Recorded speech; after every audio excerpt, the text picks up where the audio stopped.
अस्सलाम वालेकुम दोस्तों, वेरन जी वस्ती न्यू अपडेट सां गॾु हाज़िर थी चुका आहियां। इन खां पहिरीं असांजे चैनल ते न्यू आहे तो सब्सक्राइब करे हाल ते क्लिक कंदा दोस्तों, जीअं साथ हलंदो रहे, लाट ॿरंदी रहे। बिना देर रहूं त पंहिंजी अपडेट में नंढड़ी वीडियो में तव्हांखे सॼी अपडेट ॾींदासीं दोस्तों। त बेजार ख़ान जेको आहे शमीर ख़ान खे इहो चई चुको आहे त छोकिरीअ खे मां सुञाणाई न। कहिड़ी छोकिरीअ जी ॻाल्हि था कयो, माना हुन ठुप इनकार कयो आहे त छोकिरीअ खे मां सुञाणाई न, त छोकिरी मूं वटि आहे ई न। हुन इहो न चयो आहे त छोकिरी मूं वटि आहे, मां वापसि न कंदुसि, पर हुन इहो इनकार करे छॾियो आहे साफ़ साफ़ त छोकिरी मूं वटि आहे ई न। जी दोस्तों, तो शमीर ख़ान कदम खणंदो ऐं बिल्कुलु अहिड़ो कदम खणंदो जीअं बेजार ख़ान जा तरह ई निकिरी वञनि दोस्तों।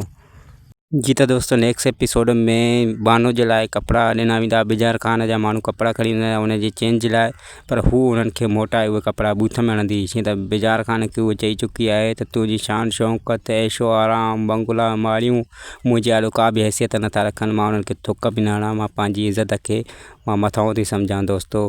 ॿिए पासे रुख़सार बेगम तव्हां ॾिसंदो दोस्तों त हिकु अहिड़ी औरत आहे जेका कंहिंजी बि सॼण न आहे, उहा शमीर ख़ान जा पेर कढणु थी चाहे।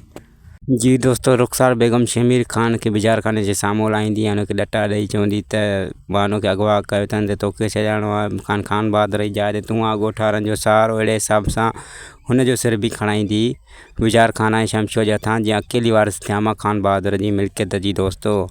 ऐं ॿिए पासे जेको आहे त जॾहिं मलार खे होश ईंदो, साजन जे नाले सां जेको सॾियो वञे थो, हुनखे जॾहिं यादाश्त आई त हू मीरा खे सुञाण खां त ठुप इनकार कंदो, छो त हुनजी यादाश्त हिन महिल गुम आहे ऐं हू हिन महिल मीरा खे सुञाणे थो, ॿियो कंहिंखे न। हू प्यार जो इज़हार बि मीरा सां करे चुको आहे। जॾहिं हुनजी यादाश्त वापसि आई दोस्तों, त हू कंहिंखे बि सुञाणे न सघंदो।